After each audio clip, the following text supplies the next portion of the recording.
Smart screen YouTube ಚಾನೆಲ್ಗೆ ಸ್ವಾಗತ. ನಾನು ಶ್ವೇತಾ ಕಲ್ಕಣಿ. ಮತ್ತೆ ಕಾಲ್ ಕೆರ್ಕೊಂಡು ಜಗಳ ಕೀಳ್ತಿದ್ದಾಳೆ ಅಶ್ವಿನಿ ಗೌಡ.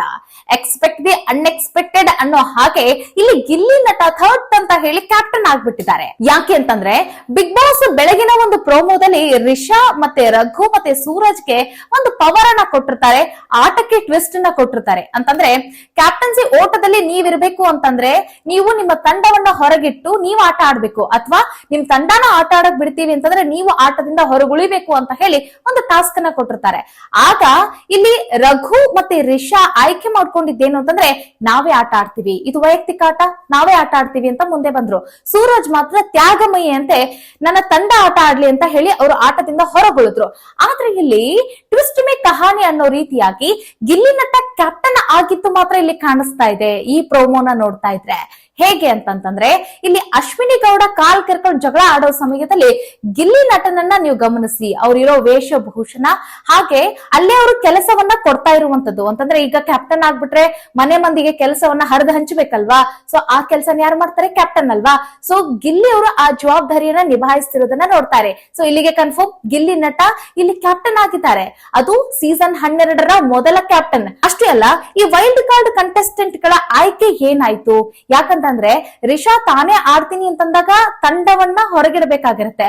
ರಿಷಾ ತಂಡದಲ್ಲಿ ಗಿಲ್ಲಿ ಇದ್ರು, ಸೊ ಗಿಲ್ಲಿ ಕ್ಯಾಪ್ಟನ್ ಆಗಿದ್ದು ಹೇಗೆ? ಇದೇ ಇವಾಗ ಇರುವಂತಹ ಟ್ವಿಸ್ಟ್. ಎಕ್ಸ್ಪೆಕ್ಟ್ ದಿ ಅನ್ಎಕ್ಸ್ಪೆಕ್ಟೆಡ್ ಅನ್ನೋ ಹಾಗೆ ಗಿಲ್ಲಿ ನಟ ಹೇಗೆ ಕ್ಯಾಪ್ಟನ್ ಆದ್ರು ಅನ್ನೋದನ್ನ ಈ ಒಂದು ವಿಡಿಯೋದಲ್ಲಿ ನೋಡ್ತಾ ಹೋಗೋಣ. ಮತ್ತೆ ಈ ಅಶ್ವಿನಿ ಗೌಡ ಅವರ ಕತೆಗೇನು, ಮತ್ತೇನಕ್ ಜಗಳ, ಏನೇನಾಯ್ತು ಬನ್ನಿ ನೋಡೋಣ. ವಿಡಿಯೋನ ಅಂತ್ಯದವರೆಗೂ ನೋಡಿ. ವಿಡಿಯೋ ಇಷ್ಟ ಆಗಿದ್ರೆ ಲೈಕ್, ಶೇರ್, ಕಾಮೆಂಟ್, ಸಬ್ಸ್ಕ್ರೈಬ್ ಮಾಡೋದನ್ನ ಮರಿಬೇಡಿ.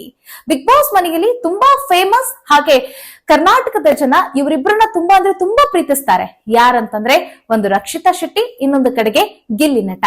ಇವ್ರಂದ್ರೆ ತುಂಬಾ ಪ್ರೀತಿ. ಇವರಿಬ್ಬರಲ್ಲಿ ಯಾರಾದ್ರೂ ಒಬ್ರು ಈ ಒಂದು ಸೀಸನ್ ಅಂತಂದ್ರೆ ಸೀಸನ್ 12ರ ಪ್ರಪ್ರಥಮ ಕ್ಯಾಪ್ಟನ್ ಆಗಬೇಕು, ಆ ಕ್ಯಾಪ್ಟನ್ಸಿ ರೂಮ್ ಹೋಗ್ಬೇಕು ಅನ್ನೋದು ಜನರ ಆಶೆಯಾಗಿತ್ತು. ಸೊ ಅದರಂತೆ ರಕ್ಷಿತಾ ಶೆಟ್ಟಿ ಆಗಬಹುದು ಅಂತ ಹೇಳಿ ಒಂದಷ್ಟು ಅನಲೈಸೇಷನ್ ನಡೀತಾ ಇತ್ತು. ಆದ್ರೆ ಇಲ್ಲಿ ಕೇಳಿ ಬರ್ತಾ ಇರುವಂತಹ ಮತ್ತೆ ಎರಡನೇ ಪ್ರೋಮೋದಲ್ಲಿ ಒಂದ್ ಸ್ವಲ್ಪ ನಾವು ಸೂಕ್ಷ್ಮವಾಗಿ ಗಮನಿಸಿ ನೋಡಿದ್ರೆ ಅಲ್ಲಿ ಕ್ಯಾಪ್ಟನ್ ಆಗಿದ್ದು ಗಿಲ್ಲಿ ನಟ. ಸೊ ಹೀಗಾಗಿ ಎಲ್ರಿಗೂ ತುಂಬಾ ಖುಷಿಯಾಗಿರುವಂತ ವಿಚಾರ. ಯಾಕಂತಂದ್ರೆ ಗಿಲ್ಲಿ ನಟ ಅಂತಂದ್ರೆ ನಿಮಗ್ ಗೊತ್ತು, ಅವ್ರು ಯಾವ ರೀತಿಯಾಗಿ ಬೆಳೆದು ಬಂದ್ರು ಅಂತಂದ್ರೆ ತುಂಬಾ ಶ್ರೀಮಂತ ಕುಟುಂಬದಿಂದ ಬಂದವರಲ್ಲ. ತುಂಬಾ ಅವರು ಕಡು ಬಡೂರು ಅಂತಂದ್ರೂ ಕೂಡ ತಪ್ಪಿಲ್ಲ. ಒಂದು ಹಳ್ಳಿ ಹುಡುಗ ಇವತ್ತು ಬೆಂಗಳೂರನ್ನು ಈ ದೊಡ್ಡ ಸಿಟಿಯಲ್ಲಿ ಫುಲ್ ಫೇಮಸ್ ಆಗ್ತಾರೆ. ದೊಡ್ಡ ದೊಡ್ಡ ವೇದಿಕೆಗಳಲ್ಲಿ ಅವರು ತಮ್ಮ ಪ್ರಾಪರ್ಟಿ ಕಾಮಿಡಿಯನ್ನ ಮಾಡಿ ಅವರು ತಮ್ಮ ಹೆಸರನ್ನ ಗಳಿಸ್ತಾರೆ. ಮತ್ತೆ ಇವತ್ತು ಬಿಗ್ ಬಾಸ್ ಮನೆ ಒಳಗಡೆ ಬಂದಿದ್ದಾರೆ ಅಂತಂದ್ರೆ ಇದು ಸಾಮಾನ್ಯವಾದಂತಹ ವಿಚಾರ ಅಲ್ಲ. ನೋಡಿ, ನಿಮ್ಗೆ ಯಾರನ್ನಾದ್ರೂ ಈಸಿಯಾಗಿ ಅಳಿಸ್ಬೋದು, ಅವ್ರಿಗೆ ಕೋಪ ಬರಿಸ್ಬೋದು, ಆದ್ರೆ ನಗಿಸೋ ವಿಚಾರ ಇದೆಯಲ್ಲ, ಇದು ತುಂಬಾ ಕಷ್ಟಕರ. ಸೊ ಅದರಲ್ಲಿ ಗೆದ್ದಿರುವಂತ ಹುಡುಗ ಗಿಲ್ಲಿ ನಟ. ಸೊ ಹೀಗಾಗಿ ಗಿಲ್ಲಿ ನಟ ಇವತ್ತು ಮೊದಲ ಕ್ಯಾಪ್ಟನ್ ಆಗಿರೋದೇನಿದೆಯಲ್ಲ, ಇದು ಎಲ್ರಿಗೂ ಕೂಡ ಖುಷಿಯನ್ನ ಕೊಟ್ಟಿದೆ. ಸೊ ಈಗ ಗಿಲ್ಲಿ ನಟ ಕ್ಯಾಪ್ಟನ್ ಆದ್ರು ಅಂತ ಹೇಳಿದ್ರೆ ಹೆಂಗ್ ಆಗಿರಬಹುದು ಅನ್ನೋದ್ರ ಬಗ್ಗೆ ಮಾತಾಡ್ತಾ ಹೋಗೋಣ. ಮೊದಲಾಗಿ ಈಗ ಎರಡನೇ ಪ್ರೋಮೋ ಬಿಟ್ಟಿದಾರಲ್ಲಪ್ಪ, ಸೊ ಅದರಲ್ಲಿ ಒಂದ್ ಸ್ವಲ್ಪ ನೀವು ಸೂಕ್ಷ್ಮವಾಗಿ ಗಮನಿಸ್ತಾ ಹೋದ್ರೆ ಅಲ್ಲಿ ಗೊತ್ತಾಗುತ್ತೆ. ನೋಡಿ, ಇಲ್ಲಿ ಅಶ್ವಿನಿ ಗೌಡ ಅವರು ಥಟ್ ಅಂತ ಹೇಳಿ ಜಗಳ ಮಾಡಕ್ ಶುರು ಮಾಡ್ತಾರೆ. ಕಾಲ್ ಕೆರ್ಕೊಂಡ್ ಬಂದ್ರ ಅಥವಾ ಇವರು ಜಗಳ ಬೇಕು ಅಂತ ಬಂದ್ರ ಗೊತ್ತಿಲ್ಲ. ನೋಡಿ, ಇಲ್ಲಿ ಈಗ ಅಶ್ವಿನಿ ಗೌಡ ಅವ್ರಿಗೇನೋ ಗಿಲ್ಲಿ ನಟ ಅವರು ಇಲ್ಲಿ ಒಂದು ಕೆಲಸವನ್ನ ವಹಿಸಿದಂಗೆ ಕಾಣಿಸುತ್ತೆ. ಬಾತ್ರೂಮ್ ಕೆಲಸವನ್ನ ನೀವು ಮಾಡ್ಬೇಕು, ಬಾತ್ರೂಮ್ ಕ್ಲೀನ್ ಮಾಡ್ಬೇಕು ಕಾವ್ಯನ್ ಜೊತೆಗೆ ಸೇರಿ ಅಂತ ಹೇಳಿ ಇಲ್ಲಿ ಅಶ್ವಿನಿ ಗೌಡಗೆ ಕೆಲಸ ವಹಿಸಿದಂಗೆ ಕಾಣಿಸ್ತಾ ಇದೆ. ಯಾಕಂತಂದ್ರೆ ಈ ಹಿಂದೆ ನೀವು ನೋಡಿದಿರಿ, ಕಾವ್ಯ ಮತ್ತೆ ಗಿಲ್ಲಿ ಇವರಿಬ್ರು ಬಾತ್ರೂಮ್ ಕ್ಲೀನರ್ ಆಗಿದ್ರು, ಬಾತ್ರೂಮ್ ನ ಕ್ಲೀನ್ ಮಾಡ್ಕೊಂಡ್ ಬರ್ತಾ ಇದ್ರು. ಸೊ ಹೀಗಾಗಿ ಈಗ ಕಾವ್ಯನ್ ಜೊತೆಗೆ ಈಗ ಗಿಲ್ಲಿ ಕ್ಯಾಪ್ಟನ್ ಆಗಿರೋ ಕಾರಣಕ್ಕಾಗಿ ಅಲ್ಲಿ ಈಗ ಅಲ್ಲಿ ಕೆಲಸಕ್ಕೆ ಇನ್ನೊಬ್ರು ಬೇಕಲ್ಲ. ಸೊ ಹೀಗಾಗಿ ಇಲ್ಲಿ ಅಶ್ವಿನಿನ ಸ್ವಿಚ್ ಮಾಡಿದ್ದಾರೆ. ಸೊ ಹೀಗಾಗಿ ಇಲ್ಲಿ ಅಶ್ವಿನಿಗೆ ಕೋಪ. ಯಾಕಂತಂದ್ರೆ ನಾನು ಇಷ್ಟು ದಿನ ರಾಜಮಾತೆ, ಈ ರಾಜಮಾತೆ ಕೈಯಿಂದ ನೀವು ಬಾತ್ರೂಮ್ ನ ಕ್ಲೀನ್ ಮಾಡಿಸ್ತೀರಾ ಅಂತಂತಂದ್ರೆ ಅವ್ರಿಗೆ ಸಿಟ್ಟು ಬರದೇನು, ಅವ್ರಿಗೆ ಕೋಪ ಬರದೇನು, ಎಲ್ಲಾ ರೀತಿಯೂ ಕೂಡ ಆವೇಶ ಬಂದಿರತ್ತೆ. ಹೀಗಾಗಿ ಅಲ್ಲೊಂದು ಜಗಳ ಹೂಡಿದಾರ ಅವರು. ನೋಡಿ, ಅಡಿಗೆ ಮನೆಯಲ್ಲಿ ಅಡಿಗೆನೂ ನಾನೇ ಮಾಡ್ಬೇಕು, ಇಲ್ಲಿ ಕಾವ್ಯನ್ ಜೊತೆಗೆ ಬಾತ್ರೂಮ್ ಕ್ಲೀನ್ ಮಾಡ್ಬೇಕು, ಅದ್ ಹೆಂಗಪ್ಪ, ಇದು ನ್ಯಾಯನಾ ಅಂತ ಹೇಳಿ ಅವರು ಅಲ್ಲಿ ಡೈನಿಂಗ್ ಹಾಲ್ ಅಲ್ಲಿ ನಿಂತ್ಕೊಂಡು ಜಗಳ ಮಾಡೋದನ್ನ ನೋಡ್ತಾ ಇದ್ದೀರಿ. ಸೊ ಏನಾಗುತ್ತೆ ಅಂತಂದ್ರೆ ಆ ಸಮಯದಲ್ಲಿ ಗಿಲ್ಲಿ ನಟ ಓಡ್ ಬರ್ತಾರೆ. ಏನು ಮನೆಯಲ್ಲಿ ಜಗಳ ಆಗ್ತಾ ಇದೆಯಲ್ಲ ಅಂತ ಹೇಳಿ. ಯಾಕಂತಂದ್ರೆ ಬಿಗ್ ಬಾಸ್ ಮನೆಯಲ್ಲಿ ಈ ಜಗಳ ಆಗ್ಲಿ ಅಥವಾ ಕಂಟೆಸ್ಟೆಂಟ್ ಗಳು ಏನಾದ್ರೂ ತಪ್ಪು ಮಾಡ್ತಾ ಇದಾರೆ ಅಂತ ಅನ್ಕೊಳ್ಳಿ, ಅಥವಾ ಈ ಒಂದು ರೂಲ್ಸ್ ಗಳನ್ನ ಬ್ರೇಕ್ ಮಾಡ್ತಾ ಇದಾರೆ ಅಂತ ಅನ್ಕೊಳ್ಳಿ, ಇದೆಲ್ಲವನ್ನ ನೋಡ್ಬೇಕಾದವರು, ಅದರ ಜವಾಬ್ದಾರಿ ಯಾರ್ದು ಹೇಳಿ? ಕ್ಯಾಪ್ಟನ್. ಸೊ ಹೀಗಾಗಿ ದಡದಡ ಅಂತ ಹೇಳಿ ಇಲ್ಲಿ ಕ್ಯಾಪ್ಟನ್ ಬರೋದನ್ನ ನೋಡ್ತಾ ಇದೀರಿ. ನೀವು ಗೊತ್ತು ಗಿಲ್ಲಿ ನಟ ಬಿಗ್ ಬಾಸ್ ಮನೇಲಿ ಹೆಂಗಿರ್ತಾರೆ, ಒಂದು ಪಟಾಪಟಿ ಚಡ್ಡಿ, ಇನ್ನೊಂದು ಕಡೆಗೆ ಬನಿಯನ್ ಹಾಕೊಂಡಿರ್ತಾರೆ ಅವರು. ಸೊ ಆದ್ರೆ ಇಲ್ಲಿ ಗಿಲ್ಲಿ ನಟ ಫುಲ್ಲು ಒಂದು ಲುಂಗಿನ ತೊಟ್ಕೊಂಡು, ಶರ್ಟ್ ಹಾಕೊಂಡು, ಮದಕರಿ ಸ್ಟೈಲ್ ನಲ್ಲಿ ಬಿಯರ್ಡ್ ನ ಅದನ್ನ ಡಿಸೈನ್ ಮಾಡ್ಕೊಂಡು ಬರ್ತಾ ಇರೋದನ್ನ ನೋಡ್ಬೋದು. ಬಂದೈತಲ್ಲ ನೋಡ್ತಾರೆ. ಇವಾಗ ಅಶ್ವಿನಿ ಮತ್ತೆ ಕಾವ್ಯನ್ ಜೊತೆ ಜಗಳ ಆಗ್ತಾ ಇದೆ. ಇಲ್ಲಿ ಕಾವ್ಯ ಕೇಳ್ತಾಳೆ, ಗಿಲ್ಲಿ ಅವ್ರೆ ನೀವೇನ್ ಹೇಳಿರ್ಲಿಲ್ವಾ ಅಂತ ಕೇಳ್ತಾಳೆ. ಸೊ ಆಗ ಇಲ್ಲಿ ಗಿಲ್ಲಿ ಇಂಟ್ರಾಕ್ಟ್ ಮಾಡ್ತಾರೆ ಅಶ್ವಿನಿ ಜೊತೆಗೆ. ಮೇಡಮ್ ನಿಮ್ಗೆ ಅಡ್ಗೆ ಮಾಡು ಅಂತ ಹೇಳಿದವ್ರು ಯಾರು, ಇದಿಷ್ಟೇ ಮಾಡ್ಬೇಕು ನೀವು ಅಂತ ಹೇಳ್ತಾರೆ. ಆಗ ಅಲ್ಲಿ ಅಶ್ವಿನಿ ಗೌಡ ಒಂದ್ ಮಾತು ಹೇಳ್ತಾಳೆ, ಅಂತಂದ್ರೆ ಅಲ್ಲಿ ಆ ಒಂದು ಮಾತನ್ನ ಅವರು ಕಟ್ ಮಾಡ್ತಾರೆ. ಯಾಕಂತಂದ್ರೆ ಈ ಪ್ರೋಮೋಗೆ ಟ್ವಿಸ್ಟ್ ಕೊಡ್ಬೇಕಲ್ವಾ. ಹಾಗಾಗಿ ಬಿಗ್ ಬಾಸ್ ಆ ಒಂದು ಪ್ರೋಮೋನ ಅಷ್ಟು ಟ್ವಿಸ್ಟ್ ಆಗಿ ಹೇಳಿರುವಂತದ್ದು. ಏನಂತಂದ್ರೆ ಇಷ್ಟು ದಿನ ಗಿಲ್ಲಿ ಮತ್ತು ಕಾವ್ಯ ಬಾತ್ರೂಮ್ ಕ್ಲೀನ್ ಮಾಡ್ತಾ ಇದ್ರು. ಈಗ ಗಿಲ್ಲಿ ಇರದೇ ಇರೋ ಕಾರಣಕ್ಕಾಗಿ ಈಗ ನಾನ್ ಮಾಡ್ಬೇಕಂತೆ. ಬಟ್ ಈಗ ಅಡ್ಗೆ ಮನೇಲಿ ಅಡ್ಗೆ ಮಾಡೋರು ಯಾರು ಅಂತ ಹೇಳಿ ಪ್ರಶ್ನೆ ಕೇಳ್ತಾಳೆ. ಆಗ ನಿಮ್ಗೆ ಅಡ್ಗೆ ಮಾಡು ಅಂದವ್ರು ಆದ್ರೂ ಯಾರು ಅಂತ ಹೇಳ್ತಾರೆ. ಅಲ್ಲಿ ಯಾರು ಇಲ್ಲಲ್ಲ ಅಂತ ಹೇಳ್ತಾರೆ ಗಿಲ್ಲಿ. ಅವಾಗ ಒಂದಷ್ಟು ಕ್ಲಾಶ್ ಆಗತ್ತೆ. ಸೊ ಅಂದ್ರೆ ಇಲ್ಲಿ ಗಿಲ್ಲಿ ಅವರು ಅದನ್ನ ನೇತೃತ್ವ ವಹಿಸೋದನ್ನ ನೋಡಿದ್ರೆ ನೀವ್ ಅಂದ್ಕೊಳ್ಬಹುದು ಅಲ್ಲಿ ಕ್ಯಾಪ್ಟನ್ ಆಗಿದ್ ಬೇರೆ ಯಾರು ಅಲ್ಲ, ಗಿಲ್ಲಿ ನಟ ಅಂತ ಹೇಳಿ. ಸೊ ಇಲ್ಲಿ ಮುಂದುವರೆದು ಕಾವ್ಯನ್ ಜೊತೆಗೆ ಇಲ್ಲಿ ಅಶ್ವಿನಿ ಗೌಡ ಜಗಳ ತಿಳಿತಾಳೆ. ಯಾಕೆ ಅಂತಂದ್ರೆ ಕಾವ್ಯನ್ ಜೊತೆಗೆ ಸೇರಿ ಇಲ್ಲಿ ಅಶ್ವಿನಿ ಗೌಡ ಬಾತ್ರೂಮ್ ನ ಕ್ಲೀನ್ ಮಾಡ್ಬೇಕಾಗಿರುತ್ತಲ್ಲ. ಸೊ ಹೀಗಾಗಿ ಕಾವ್ಯ ಇಂಟ್ರಪ್ಟ್ ಮಾಡ್ತಾಳೆ. ನೀವೇನು ಮುಂಚೆ ಏನು ಹೇಳಿರ್ಲಿಲ್ವಾ ಅನ್ನೋ ರೀತಿಯಾಗಿ ಮಾತಾಡಿದ್ದಕ್ಕಾಗಿ ಇಲ್ಲಿ ಅಶ್ವಿನಿ ಗೌಡ ನೀನ್ ಏನೇ ಬಕೆಟ್ ಹಿಡ್ಕೊಳ್ಳೋದಿದ್ರು ಗಿಲ್ಲಿಗೆ ಹೋಗಿ ಹಿಡ್ಕೊ, ನನಗಲ್ಲ ಅಂತ ಹೇಳಿ ರೋಪ್ ಹಾಕ್ತಾರೆ. ಸೊ ಅಷ್ಟಕ್ಕೆ ಇಲ್ಲಿ ಕಾವ್ಯ ಫುಲ್ ಉರ್ದೋಗ್ಬಿಡ್ತಾರೆ ಅವರು. ಯಾಕಂತಂದ್ರೆ ಇಷ್ಟು ದಿನಗಳ ಕಾಲ ಅವರು ಕಾಯ್ತಾ ಇದ್ರು. ಯಾಕಂತಂದ್ರೆ ಈ ಹಿಂದೆ ನೀವು ಗಮನಿಸಿದ್ರಿ, ಈ ಜಂಟಿಯಲ್ಲಿ ಇದ್ದಾಗ ಸೇವಕರಾಗಿದ್ರು ಅವರು. ಅದರಲ್ಲೂ ಈ ರಾಜಮಾತೆ ಅಂತ ಹೇಳಿ ಬೀಗ್ತಾ ಇದ್ದಂತಹ ಅಶ್ವಿನಿ ಗೌಡ ಅವರ ಸೇವೆನ ಮಾಡಿದ್ದು. ಅವ್ರೇನಂತಾರೆ ಅದನ್ನ ಅನಿಸ್ಕೊಂಡು ಕಣ್ಣಲ್ಲಿ ಕಣ್ಣಿಟ್ಟು ಮಾತಾಡ್ಬೇಕು ನೀನು ಅಂತ ಹೇಳಿ ಅವಾಜ್ ಎಲ್ಲ ಹಾಕಿದ್ರು. ಸೊ ಅದನ್ನೆಲ್ಲ ಫೇಸ್ ಮಾಡಿದ್ಲು ಈ ಕಾವ್ಯ. ಅವಾಗೆಲ್ಲ ತನ್ನ ಕೋಪನ ಅದುಮ್ಕೊಂಡು ಇಟ್ಕೊಂಡಿದ್ಲು ಕಾವ್ಯ. ಸೊ ಈಗ ಅದನ್ನ ರಿಲೀಸ್ ಮಾಡುವಂತದ್ದು ಮತ್ತೆ ರಿವೆಂಜ್ ತಗೊಳ್ಳುವಂತ ಸಮಯ ಬಂದಂಗೆ ಕಾಣಿಸ್ತಾ ಇದೆ ಕಾವ್ಯಗೆ.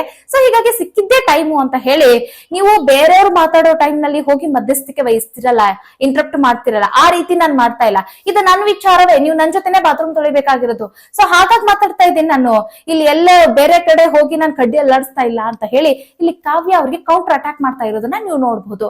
ಸೊ ಹೀಗೆ ಮಾತಾಡ್ತಾ ಅವರಿಬ್ಬರ ನಡುವೆ ಜಗಳ ಉದ್ವಿಗ್ನ ಆಗಿ ಹೋಗ್ಬಿಡುತ್ತೆ. ಆದ್ರೆ ಇಲ್ಲಿ ಇವರಿಬ್ರು ಇಬ್ರಿಗೆ ಥ್ಯಾಂಕ್ಸ್ ಹೇಳ್ಬೇಕಾಗಿರುತ್ತೆ. ಯಾರು ಸ್ಪಂದನ ಮತ್ತೆ ಧ್ರುವಂತ್, ಇವರಿಬ್ರು ಏ ಅಂತ ಹೇಳಿ ನೋಡಿ ಫುಲ್ ಕೈ ಇಷ್ಟು ಟಚ್ ಆಗ್ತಾ ಇದೆ ಇವರಿಬ್ರದ್ದು.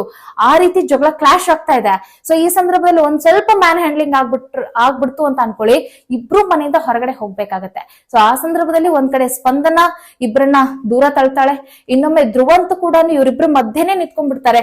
ಅಂದ್ರೆ ತಪ್ಪಿ ಮ್ಯಾನ್ ಹ್ಯಾಂಡ್ಲಿಂಗ್ ಆಗ್ಬಿಟ್ರೆ ಇವರಿಬ್ರು ಹೋಗ್ಬೇಕಾಗತ್ತಲ್ಲ ಅಂತ ಹೇಳಿ ಇವರಿಬ್ರು ಕನ್ಸರ್ನ್ ವಹಿಸಿ ಇವರಿಬ್ರನ್ನ ಪ್ರೊಟೆಕ್ಟ್ ಮಾಡ್ತಾ ಇರೋದನ್ನ ನೋಡ್ಬೋದು. ಯಾಕಂದ್ರೆ ಕಳೆದ ಒಂದು ಸೀಸನ್ ನೋಡಿದ್ರಿ, ಇವರು ಜಗದೀಶ್ ಆಗ್ಲಿ ರಂಜಿತ್ ಆಗ್ಲಿ ಮ್ಯಾನ್ ಹ್ಯಾಂಡ್ಲಿಂಗ್ ಆಗಿರೋ ಕಾರಣಕ್ಕಾಗಿ ಅಂತಂದ್ರೆ ಮನೆ ಮಂದಿ ಎಲ್ರು ಸೈಲೆಂಟ್ ಆಗಿ ನಿಂತ್ಕೊಂಡು ನೋಡ್ಬಿಟ್ರು. ಆಗ ಜಗದೀಶ್ ಮೇಲೆ ಇಲ್ಲಿ ರಂಜಿತ್ ಅವರು ತಳ್ಳಾಟ ಮಾಡ್ಬಿಟ್ರಲ್ಲ, ಅಷ್ಟಕ್ಕೆ ಮನೆಯಿಂದ ಹೊರಗೆ ಹೋಗ್ಬೇಕಾಗಿರುವಂತಹ ಕಾರಣ ಬಂದ್ಬಿಡ್ತವಾಗ. ಹಂಗಾಗ್ಬಾರ್ದು ಅಂತ ಹೇಳಿ ಇಲ್ಲಿ ಧ್ರುವಂತ್ ಮತ್ತೆ ಸ್ಪಂದನ ಒಂದು ಒಳ್ಳೆ ಕೆಲಸ ಮಾಡಿದ್ರು. ಇವರಿಬ್ರು ಥ್ಯಾಂಕ್ಸ್ ಅಂತ ಹೇಳ್ಬೇಕಾಗತ್ತೆ. ಸೊ ಇದಿಷ್ಟಾಗಿರೋದು ಕತೆ ಬಿಗ್ ಬಾಸ್ ಮನೆಯಲ್ಲಿ. ಸೊ ಈಗ ಒಂದಂತೂ ಸ್ಪಷ್ಟವಾಗಿ ಗೊತ್ತಾಯ್ತು, ಕ್ಯಾಪ್ಟನ್ ಯಾರು, ಗಿಲ್ಲಿ ನಟ. ಇನ್ನು ಕಾಲ್ ಕೆರ್ಕೊಂಡು ಜಗಳ ಮಾಡೋದು, ಅಥವಾ ಈಗ ಗಿಲ್ಲಿ ಸಿಕ್ಕಿಲ್ಲ ಅಂತ ಹೇಳಿ ಕಾವ್ಯನ್ ಜೊತೆ ಟಾರ್ಗೆಟ್ ಮಾಡ್ಕೊಂಡು ಜಗಳ ಮಾಡ್ತಿದ್ದಾಳೆ.